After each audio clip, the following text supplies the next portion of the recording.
So I just cleaned out my truck at work in preparation to train the new driver that will be replacing me. And, when this time comes when I have a big transition in like a job like this, um, it makes it difficult because I remember the first real job I had working at an airport for 5 years. I went through a lot there. I had a best friend there who's now passed. Um, I met a lot of very wonderful, knowledgeable people there. And I always come back to my last day at that airport driving around in Rescue 1. It was a new GMC truck we had. I guess it was no longer new at that time. It was 6 years old. Um, I maintained that thing well.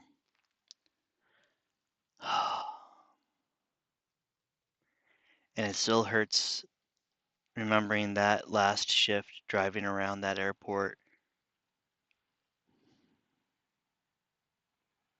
I loved that job a great deal, and it was difficult to leave, but I would have stayed in aviation. And when that last day, I was thinking of all the opportunities I had of corporate trying to move me up, and how the manager kept screwing me over and fighting against them so he could get his friends, these college age kids, in these big positions that were being offered to me in corporate, and that company went under because of things like that. And it was a tough day for me because I was thinking of all the memories, good and bad stuff that went on there, and things that I wish I had done differently. I knew the terrorists behind 9/11. Not the terrorists, but some terrorists. There were many terrorists, and actually knew them. And it's just strange when you have experiences like that in life. When you, at least when you look back at it, um, stuff like that happened with me. I had a lot of experiences back home, and I'm looking forward to get back home to California and have a life again. For 9 years and 3 months, I've not had a life because there's nothing to do out here. There's no government out here. It's not an actual functioning established government like a justice system with judges and attorneys and police officers. It's not like that's real thing out here. There's people who call themselves a mayor and city council, but they don't do anything in those capacities. And you could try and make a difference, and it's been so difficult. I'll say the change I've made out here with laws, policies, regulations, and helping people is equivalent to about 2 months of my life back home in California. And it was a struggle for 9 years to make a difference at all. And they retaliated against me hard, hard. And I mean, it's just something, man. And now I'm leaving, and here's this job that I've been with for 5 or 6 years, and I would find one job and they would be terrible. They'd be on drugs. They'd be threatening to me because, again, no consequences for them to do illegal activity out here. And I'd have to leave. And this job, they always brought me back, even if they did not have a position for me. Always had my back, always supported me like family. I don't have family, but the owners of this company always treated me and always do treat me like family.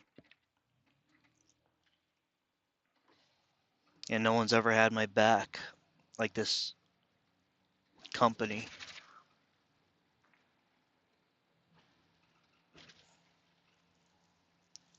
But other than that, it's just been a struggle here. This job is the only thing that I've had. It's the only thing that I would be able to look forward to. When I was married to my ex-wife, This job kept me from killing myself because I get to escape her and sometimes get a hotel room away from her. And I felt safe and I could sleep at night knowing that she wasn't in the same room as me or in the same building as me.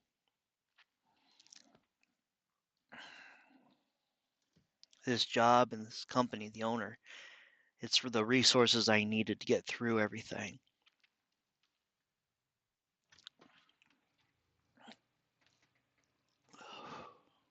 It's been tough out here in Indiana. And it may sound bad, but it's true. Your average person out here and the way the government operates, the crime, the way people treat each other, it's the worst experience I've ever had in my life. And this job was a little bit of not Indiana, you know, that kept me going. Minorities in Gary, Indiana kept me going, you know, the black community, their kindness and everything, the food. Oh, they got good food, good barbecue and stuff like that. Kept me going, you know. It was, but it's strange because I'm getting back to California with over 9 years of my life just wasted, just gone. I left California as a somebody, as a respected man. People would come to me, and it's interesting because when there's a man's man, and then there's something that those guys go to, there's that man that those guys go to. That's who I was in California. And then I come out here and my knowledge and my understanding, the stuff I do as far as law, philosophy, martial arts, politics, people make fun of these masculine traits out here. People make fun of every type of intelligence, accomplishments. They insult you. People here are just so cruel, angry, and jealous. And it's odd because they would be jealous and lash out at just things that you would look at and be like, that's a normal thing. Where you come from, it's just a normal thing. And out here, a lot of these people view such things as completely unattainable. I've had people call me a liar because the celebrities parties I went to, my experience at the airport, my being a cameraman, along with passing law or working on laws to get past all this stuff. People would just actually say no one can do that by the age of 32 and be serious. Really think that nobody could do such things at the age of 32. Now I'm 43. I'm 43. And between those years, nothing, nothing accomplished. Just a few laws, one restraining order law for Indiana, and changing a community, an apartment building, being a um, advocate for the senior citizens there. New elevator, new laundromat, stuff like that. And it was difficult. It was so difficult. It was so difficult. I'll say the amount of effort it takes out here it's hundreds of times more effort to get the simplest thing done out here. Hundreds of times more effort. It's just remarkable because there's no consequences for people. Government officials, there's no consequences for them to do anything. The mayor of Portage, Indiana took $20,000 bribe to get rid of the trash company and bring in a private company. And the Supreme Court ruled that it legally was not a bribe because they called it a gratuity and it did not call it a bribe, and reversed it. Actually changed the definition, the legal term of statutes to the whole United States now. So now politicians can all take money in exchange for things legally because they changed it, saying that as long as it is a bribe means it isn't. That's ridiculous. And that stemmed from right here where I was living, Portage, Indiana, where now I'm in Gary. Went to the Supreme Court, and that's the negative effects that we see come from Indiana.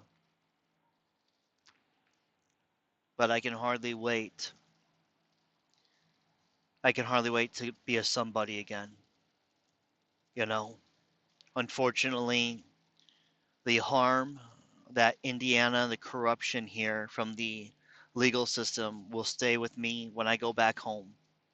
There's nothing I can do about it because due to the corruption, I've been told that if I take my case to court and show the corruption behind it and show what the judge said that she's hiding, that was the manuscripts were edited, that I would be assassinated, which I don't care about that.